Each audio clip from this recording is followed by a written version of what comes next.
Good afternoon, Inspector. Just to inform you, you are live on YouTube. Right. Good afternoon. The inquiry is resumed. So, any matters that anyone wants to raise before I move on to the next witness?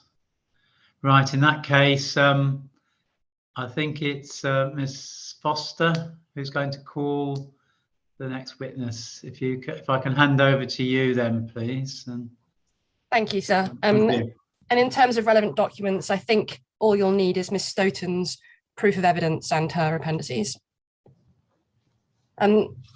Stoughton, just to formally introduce you to the inquiry, you've set out at your Appendix 1 a summary of your qualifications and experience. You've set out there you're a Heritage Executive Director at Pegasus, and in fact, you lead the Heritage team at Pegasus. You're a member of the Chartered Institute for Archaeologists, and you also regularly act as a heritage consultant on numerous large-scale developments, and that's been on behalf of developers, local planning authorities, and also third parties. Is that all correct? That is correct, yes. And you're obviously appearing as the witness on behalf of the appellant to address matters of built heritage and historic landscape. That's correct, yes. Now, you've provided a written proof setting out in detail your evidence together with appendices to that written proof. And we're not going to go through that in detail, but we're going to go through the main points as suggested by the inspector before obviously answering questions from Mr. Poole. So just to start off with, before going into a bit of detail, could you please summarise your understanding of the position taken by the local authority and also Historic England to heritage-related matters? Yes, absolutely. So there's no reason for refusal relating to heritage, and that follows on from there being no objection from the relevant advisors to the local planning authority with regards to built heritage, landscape and archaeology. Furthermore, no objection from Historic England either. Thank you. Now, in terms of the topics on your evidence, the first I'm going to ask you about is matters relating to historic landscape, as I think those seem to be of most concern to third parties, at least based on the questions that we've received.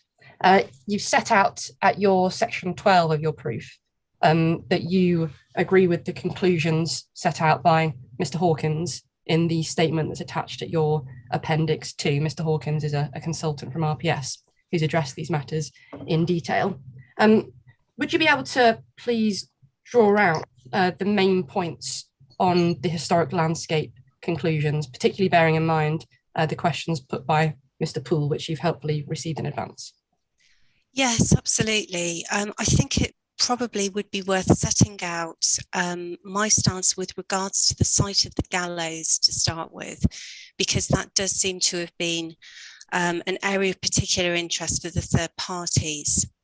Now, with regards to this really is a simple matter which has been greatly overcomplicated by some misunderstanding of the evidence. Now, we know that there were gallows present in this locality through historical references to hanging and through later place and field name evidence that includes the element gallows.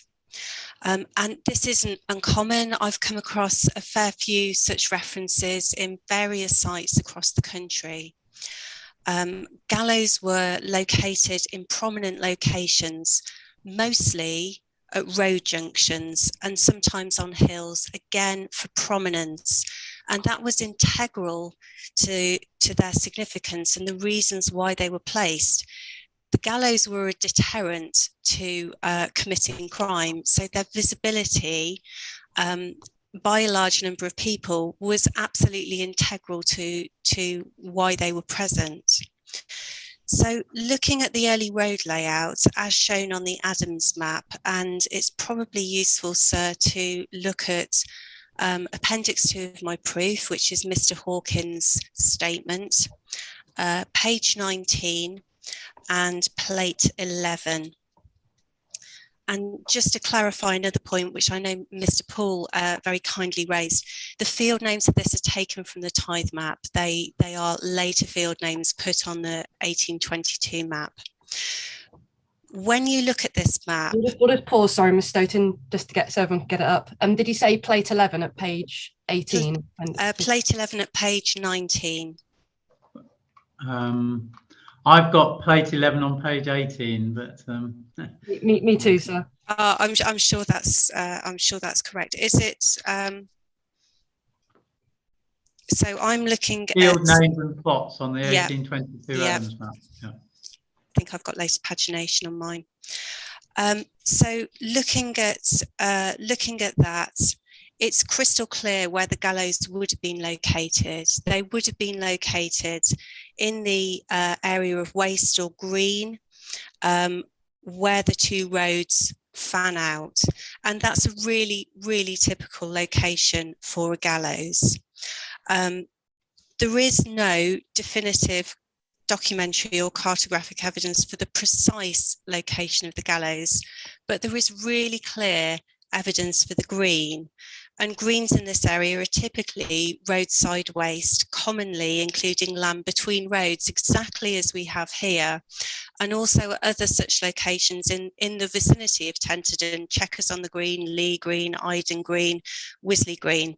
And this is what you'd expect is exactly as shown on the 1822 map. Now, this is where they would have been located. And as you can see from the shaded area on the 1822 map, that lies wholly outside of the site when you look at the area that would have been between the two roads. This is an area which could have accommodated a very large number of people watching any such event. When you think about, and I've compared it to various venues, which I know the capacity of, and looked at the area, it greatly exceeds the kind of area where you could fit thousands of people watching any particular event. So by the tithe map, which is the next plate, plate 12, hopefully you can see the yellow area that's shaded on that. So you can see the yellow area, and the enclosures either side have encroached into this area of former green. And the yellow area is the area that later became Gallows Green Field. So the field name originates from the inclusion of part of the former Gallows Green, this triangular area of land, within the later larger field. It's not indicating that the whole field called Gallows Green Field was the Gallows Green. That's just not what it shows. Now, looking at the area that was the green, it's clear that all of that area has now been developed for houses and gardens. The location of this area is a matter of agreement between 4 heritage experts. That's myself, Dr. Cook, who supervised the original historic landscape assessment, Mr. Hawkins, whose evidence you have at my appendix 2, and also the Kent Senior Archaeological Officer, Wendy Rogers, as well. So it's a matter of agreement between us. There's no evidence that the part of Gallows Green Field that was within the site was ever part of the green on which the gallows stood.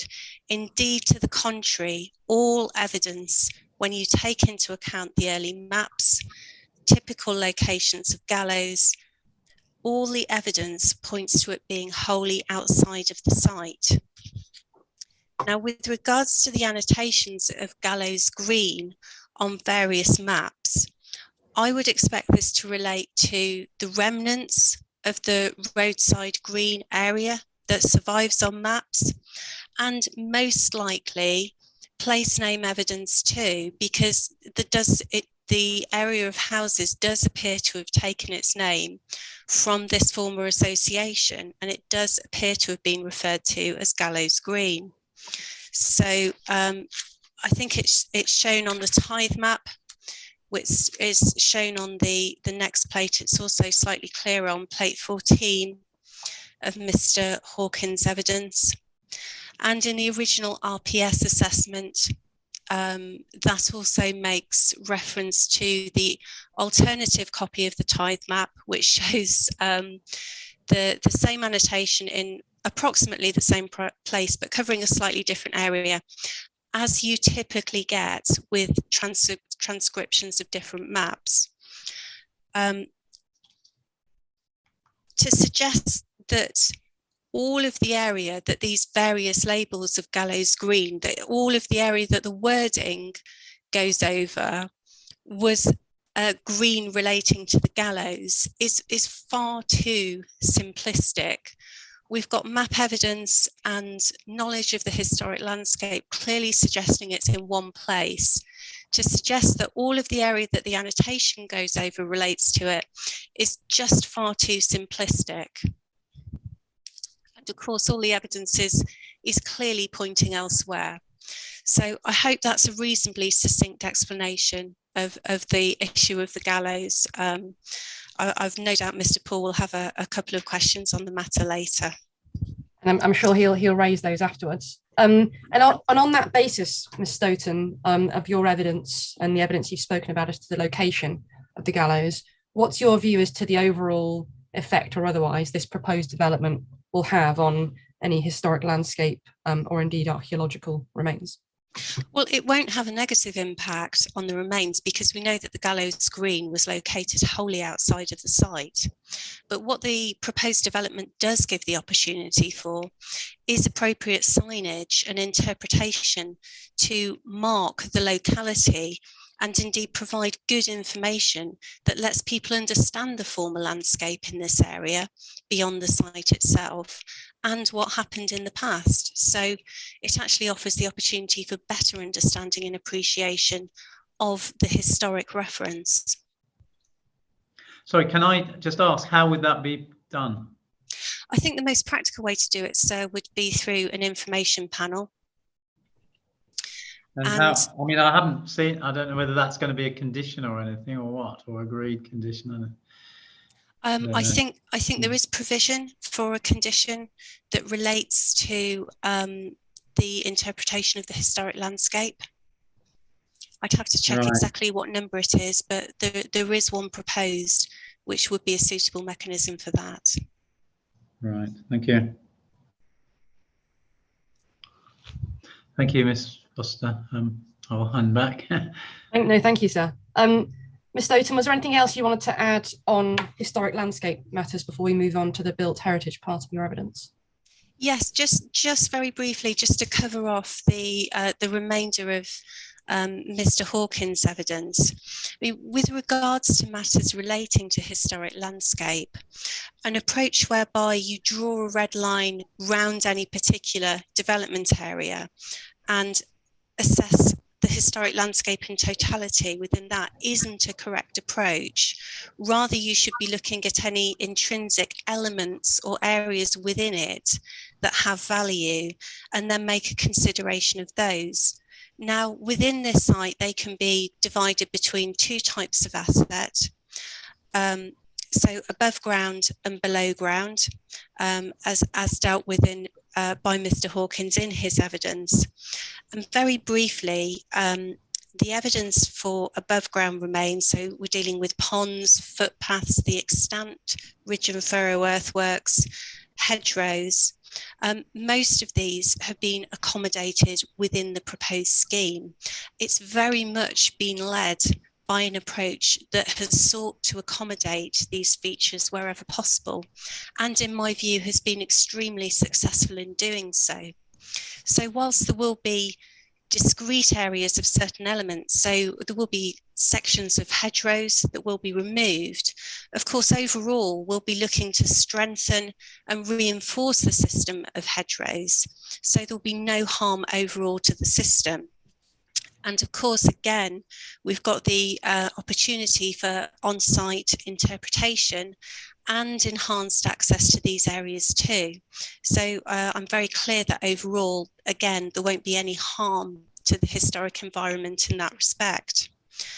With regards to below ground, these remains can be preserved through record. The nature of them is such that the record, which can be secured through a condition of archaeological recording, will be adequate to preserve the heritage significance that they have.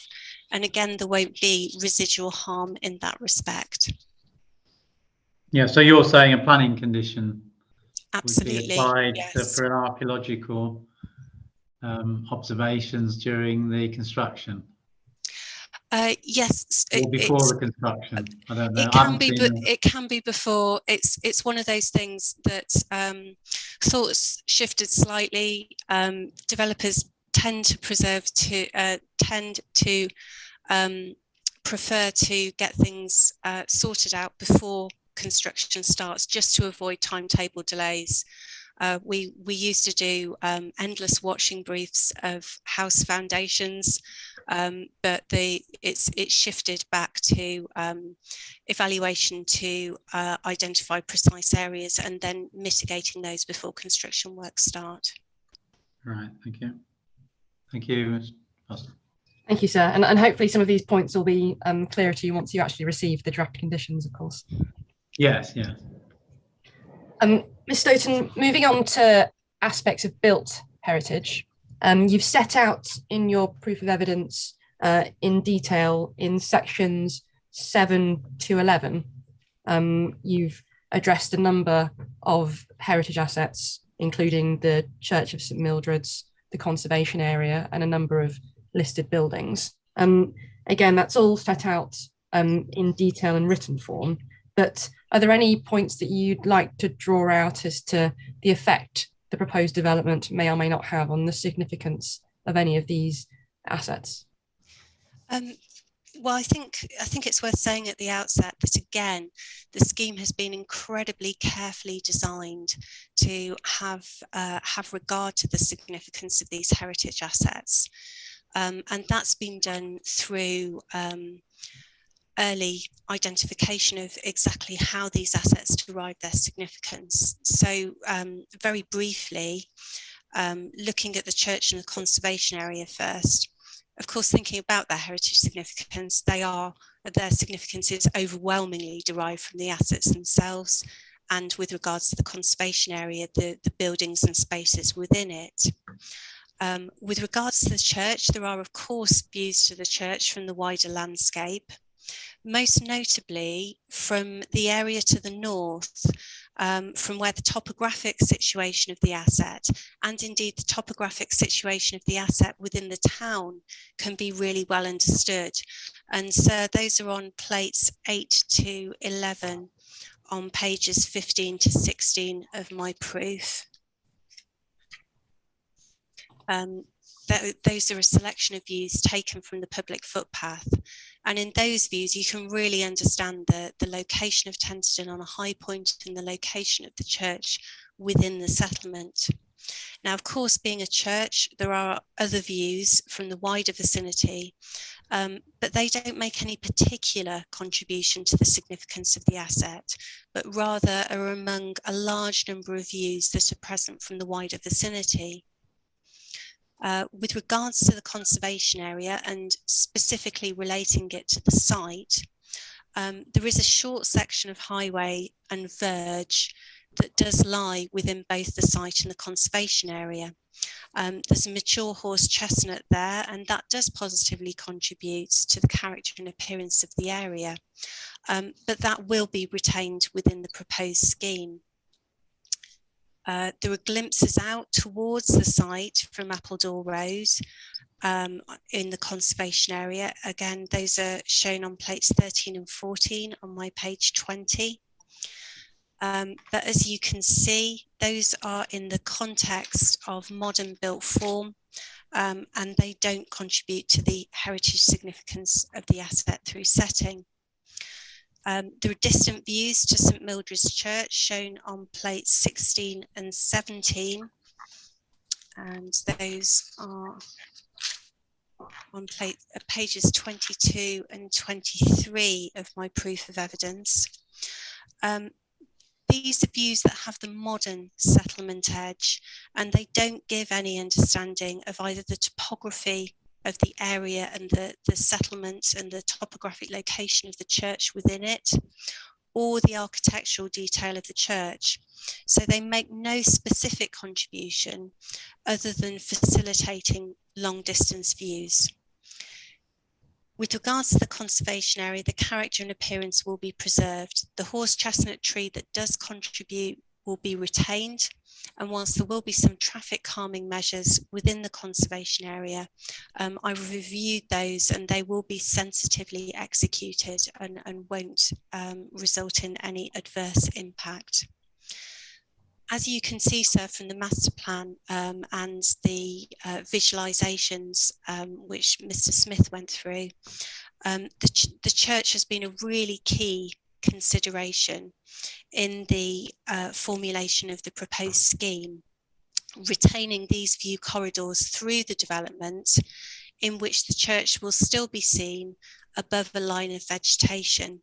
So the heritage significance of the church will be preserved following the construction of the proposed development. There will of course be the blocking of views from some areas, but that's inevitable whenever you place built form in the wider vicinity of an asset such as this.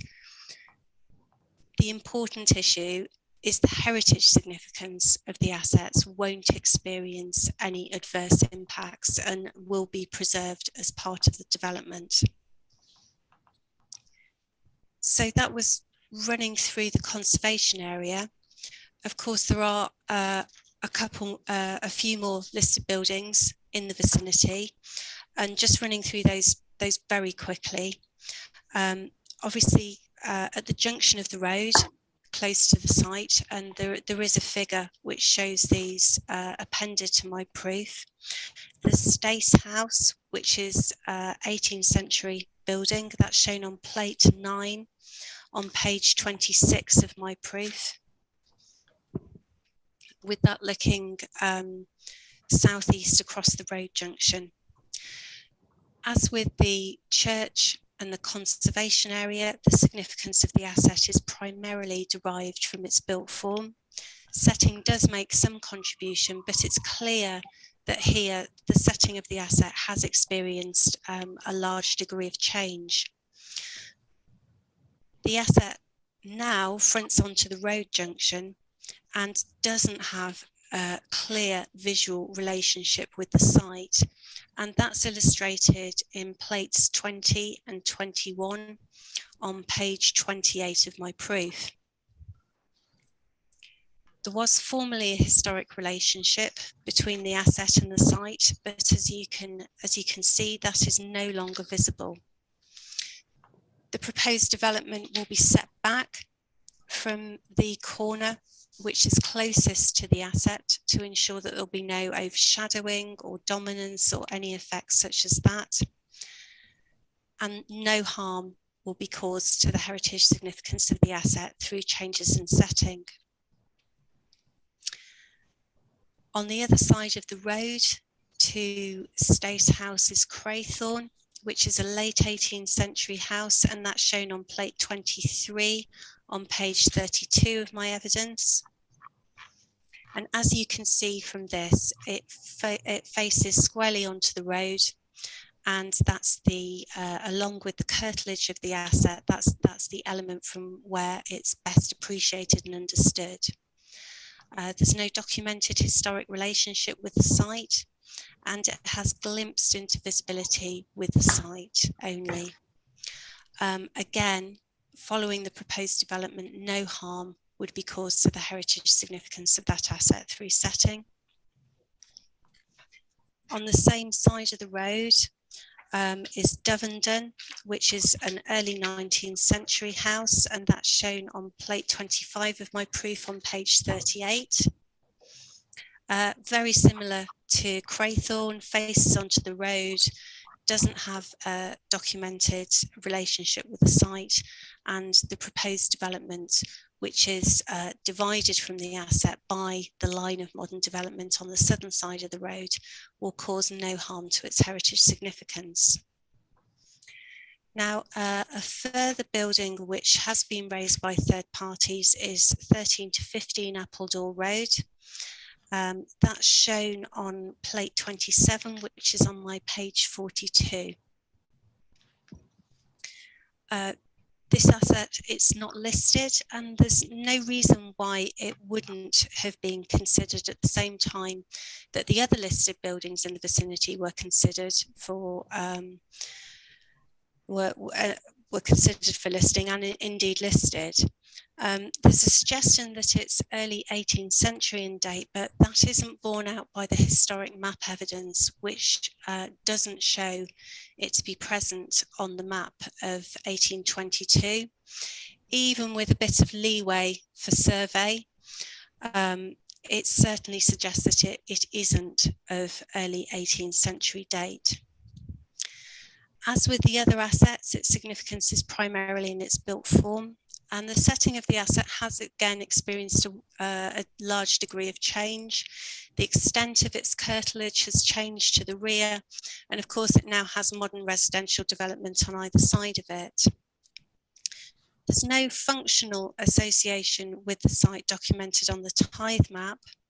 There is a possible 20th century association that has been raised by the third parties, whereby it's asserted that this was the farmhouse that related to land within the site, but effectively that's a retrofitting of an earlier building, repurposing it to have that later association. What we can see for sure is that it doesn't have a strong visual designed relationship with the site. It has this huge cat slide roof at the back of it.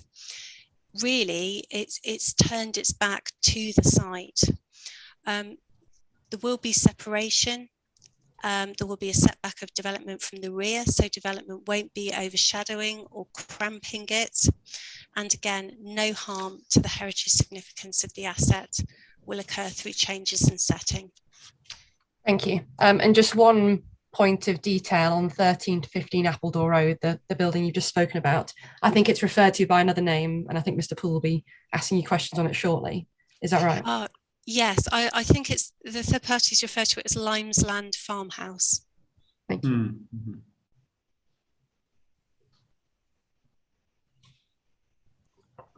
Thank you, Ms. Stoughton. I don't have any further questions, sir, but I noticed I... No, well, it sounds to me as though Ms. Stoughton's gone very thoroughly through the evidence, thank you, and also through some of the concerns that Mr. Poole has expressed. But Mr. Poole, have you got anything you'd like to ask, having heard what Ms. Stoughton has said? And this doesn't mean that you've got a chance to contradict what she says, but questions these are, just to see. So I know you've phrased your questions, and it seems to me a lot of your questions are about the gallows and about the farmhouse.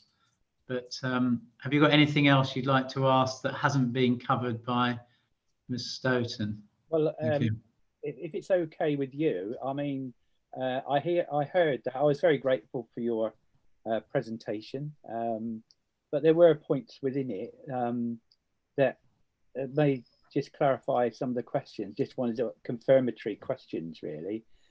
Yes. If you want to have some more questions, just to confirm some things, but I don't really want anything repeated too much. But anyway, yes. Well, I mean, am I free to ask the questions that I asked? In other words, I mean, well, you can ask. Yes, I mean, if you can keep them brief, yes. I will.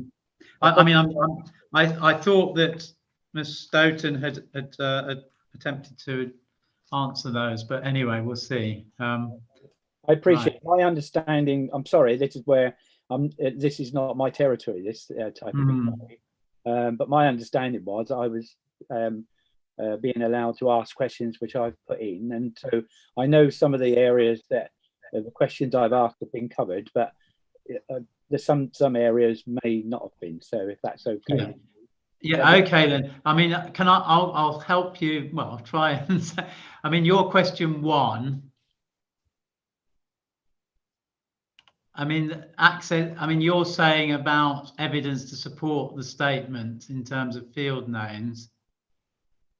Well, Miss Stoughton actually said at the outset that the field names, which are derived from the 1843 tithe map, had been overlaid over the Adams map, which is plate 11 on page 18.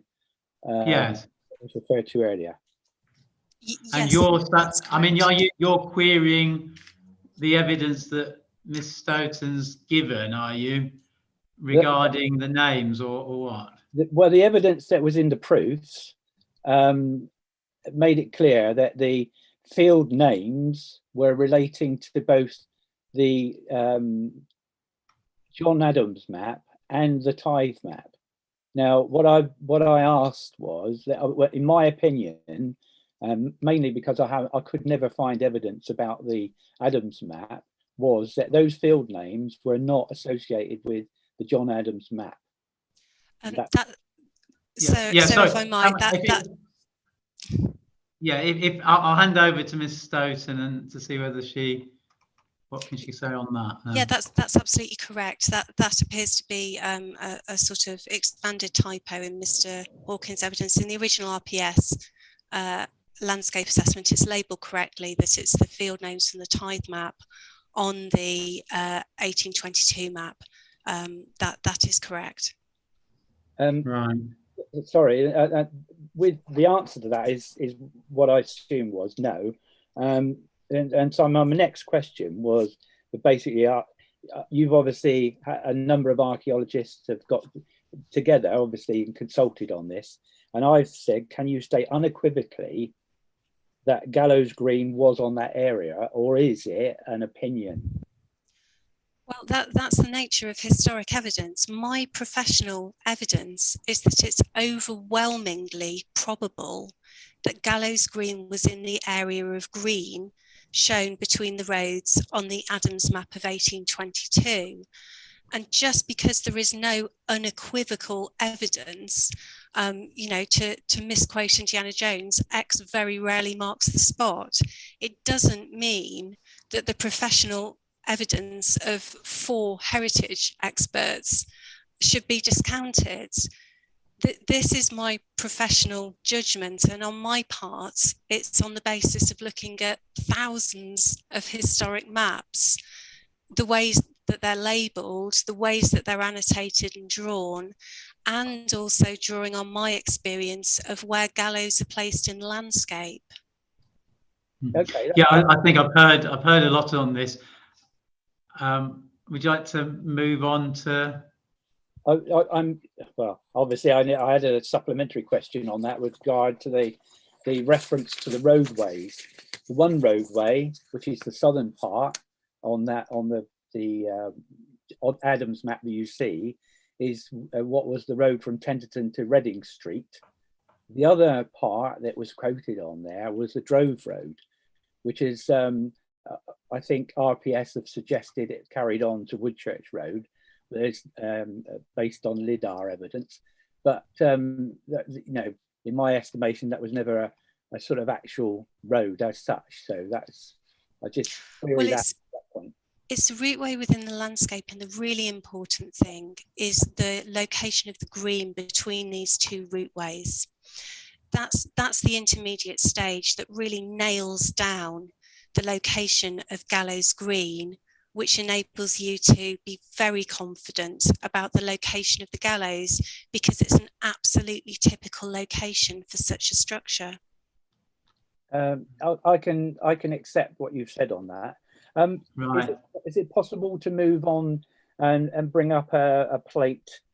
No. Well, I mean, what plate were you going to use? Well, it was in my questions. It was a copy of the actual tithe map itself, which was CD 743. CD 743, right? Yeah, part 10. If we go on to CD 7. Bear with me. 743, part 10, which was a copy of evidence that I put in during the application stage. CD 743. and it's one of your Plates. okay. CD. So which one of your? Because I've got quite a lot under Plate 740. Plate 6. If you go to down the plates, it's plate 6. 6. Gallows Green location, is that the one? Yeah. Yeah. Well, it'll be a copy of the tithe map. Sorry? That will be a copy of the tithe map, which is in the Kent Archive. No, you've got a. Yeah, I'll just have a. So, Okay. sorry, Mr. Paul, CD 743, Yeah, 743, part 10. part 10. Part 10. You've Apologies. got to go to part 10, Got you. which was one of my Part 10. objections. These are photographs that you've got, N- and these include the tithe map, do they? Yeah. So, just bear with me a minute. I think there probably is in those photographs a copy of the tithe map, but I've got down to a copy of, I think you refer to it as the original tithe map, which is the one with Gallows Green with sort of slightly more filled out lettering. yes, that's it. Yeah. The question was, and I think you did cover it to a point, and you said, I think that you cannot say that the full length of Gallows Green as shown on the tithe map represents the area of Gallows Green, and I've just said, can you explain that interpretation that doesn't cover that area? Yes, so essentially the area that I explained that was Gallows Green gets partially enclosed into the field, which is later labelled on the apportionment register as Gallows Green Field.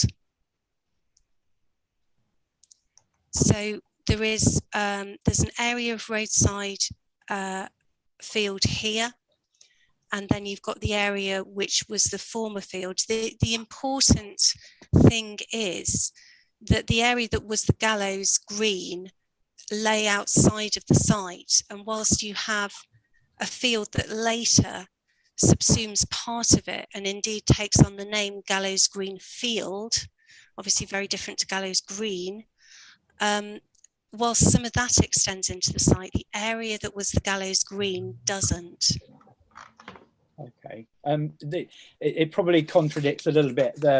You're aware of the marriage settlement of 1822. The Manclark settlement. Yes. Settlement.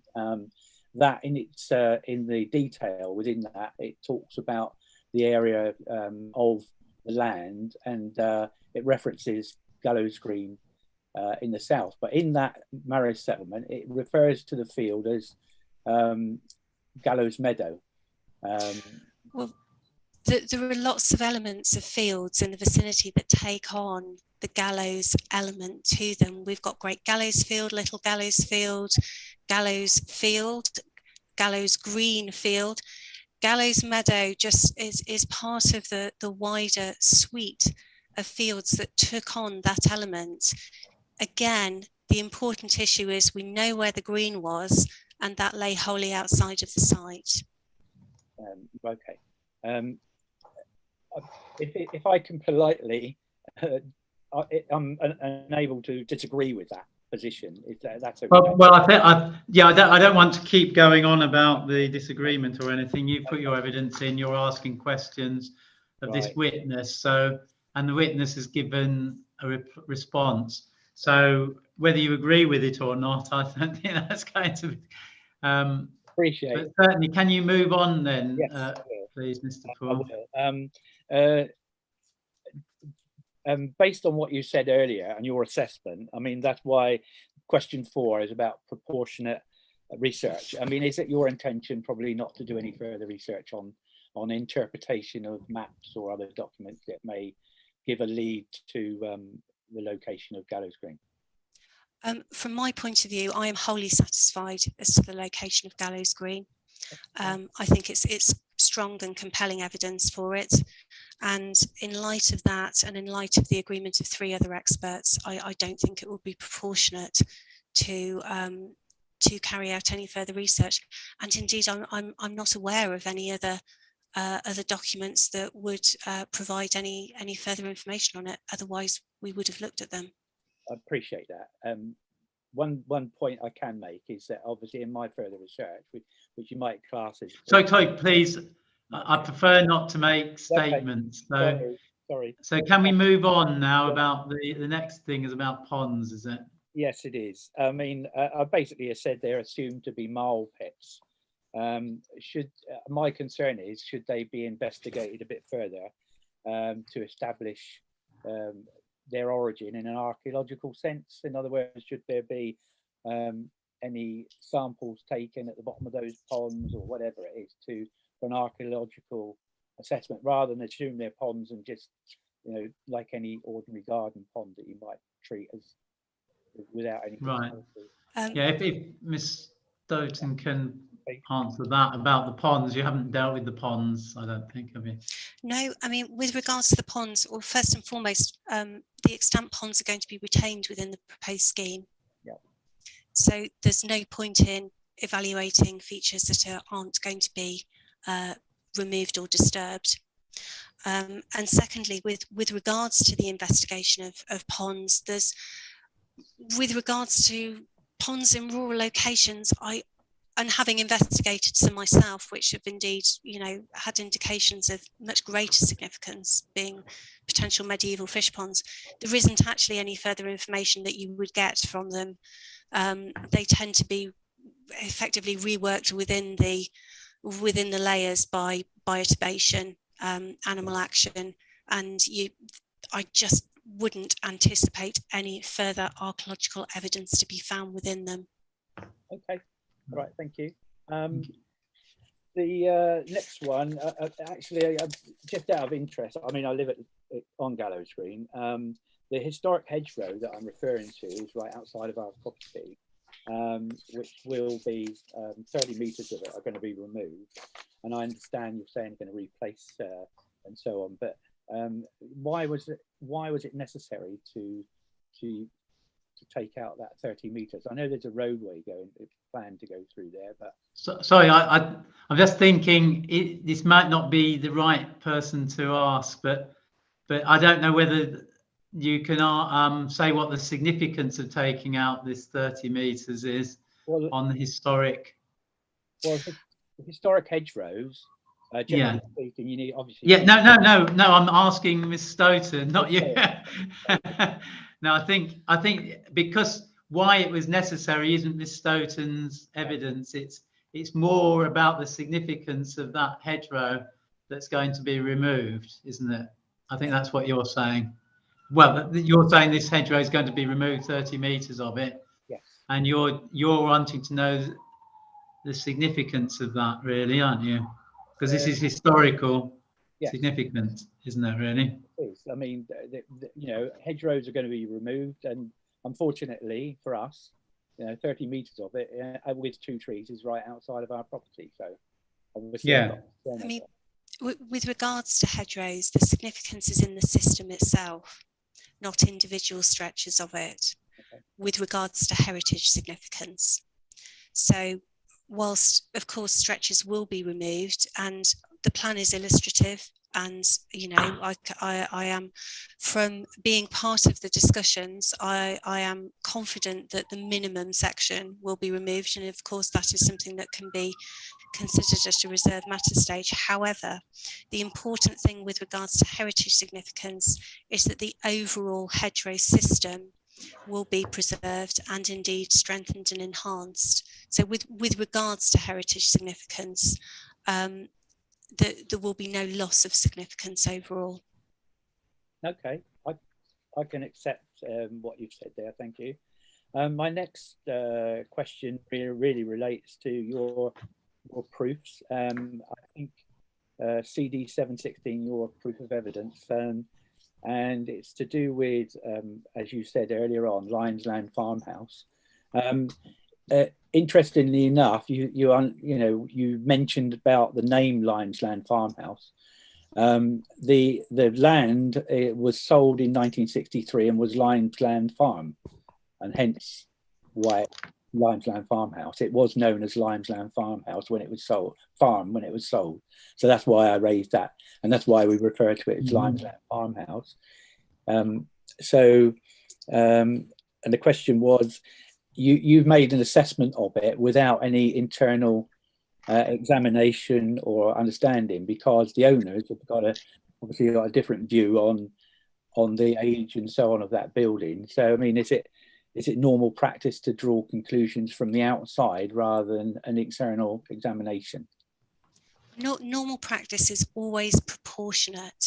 It takes a proportionate approach to considering significance and making sure you understand impact. So first and foremost, looking at the asset, its situation and its historic context, and indeed the nature of the proposals, I can be very confident that no harm to the heritage significance of the asset will occur due to its location, context, the setting back of the development, and how it's appreciated and understood in its existing curtilage, which has of course changed with regards to the rear boundary. It's expanded.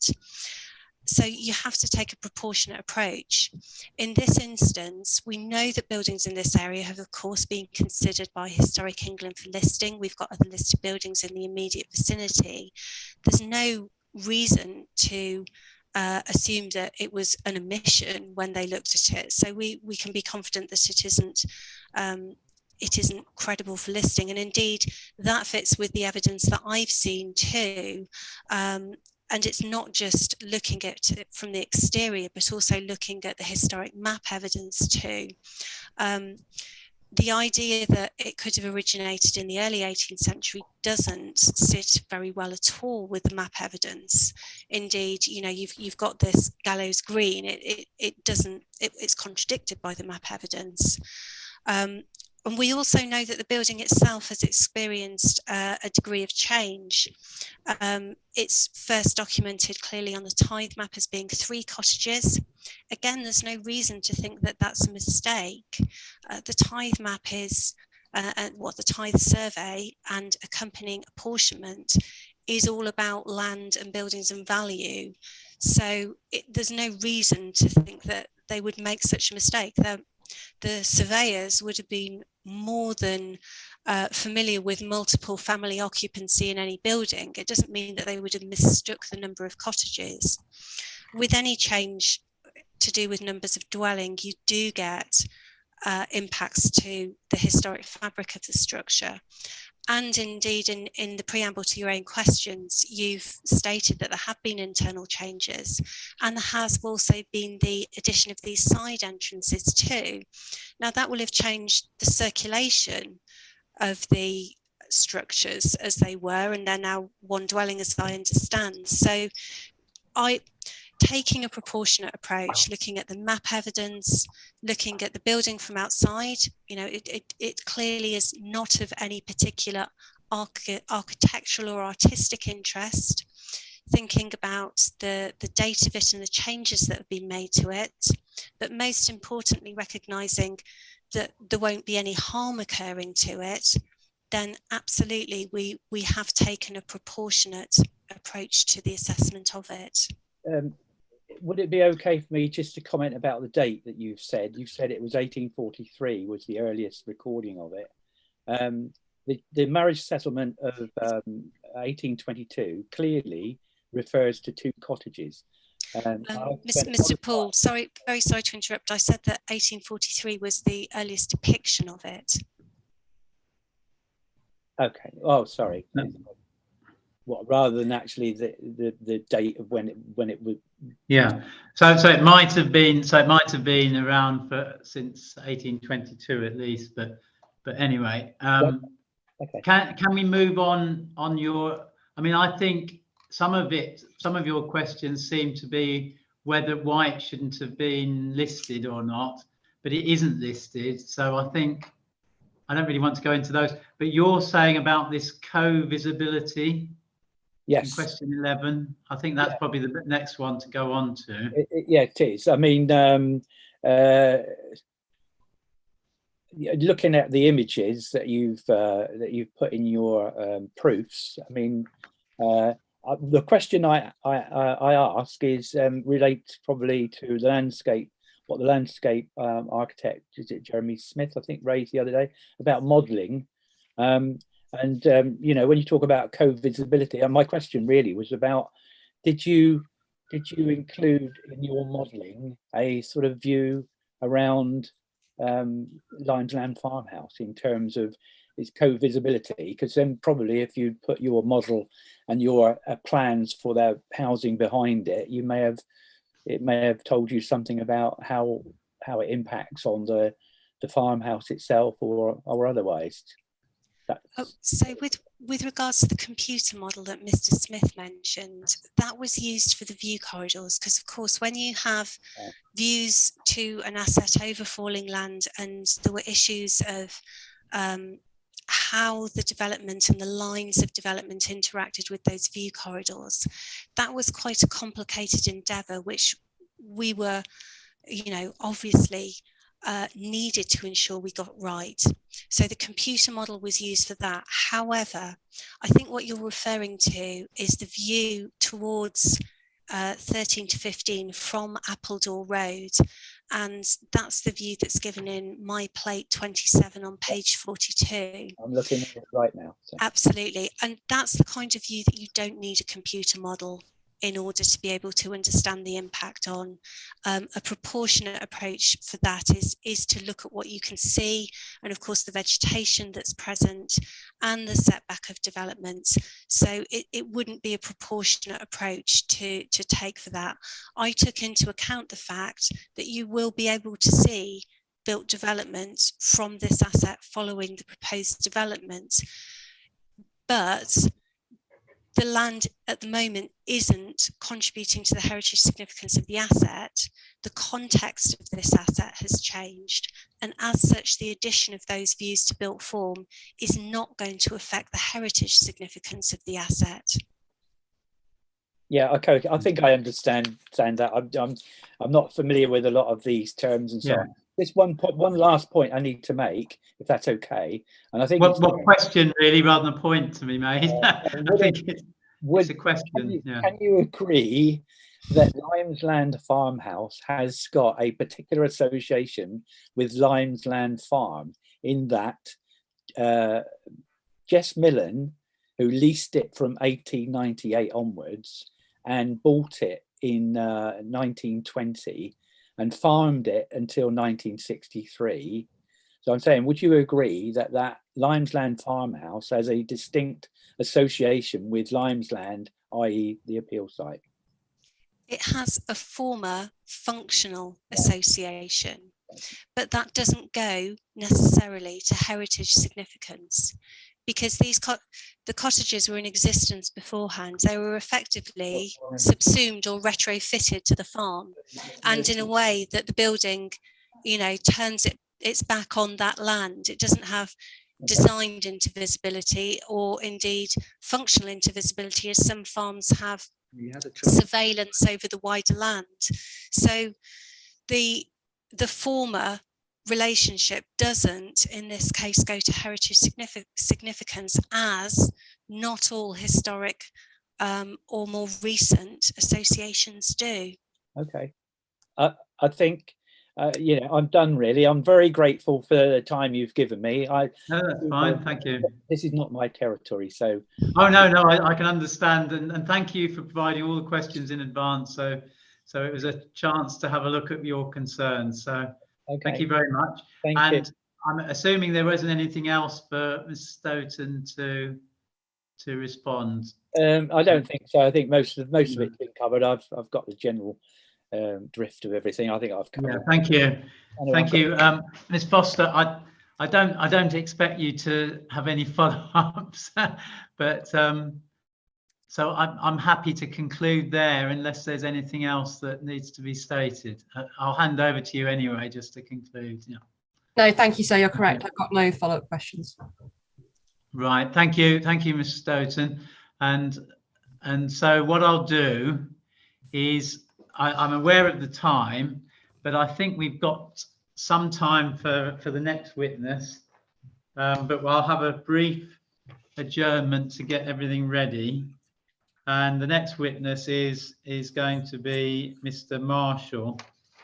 And this is accessibility, which I don't think no one has actually said that they'd like to ask any questions apart from Mr. Howell Williams.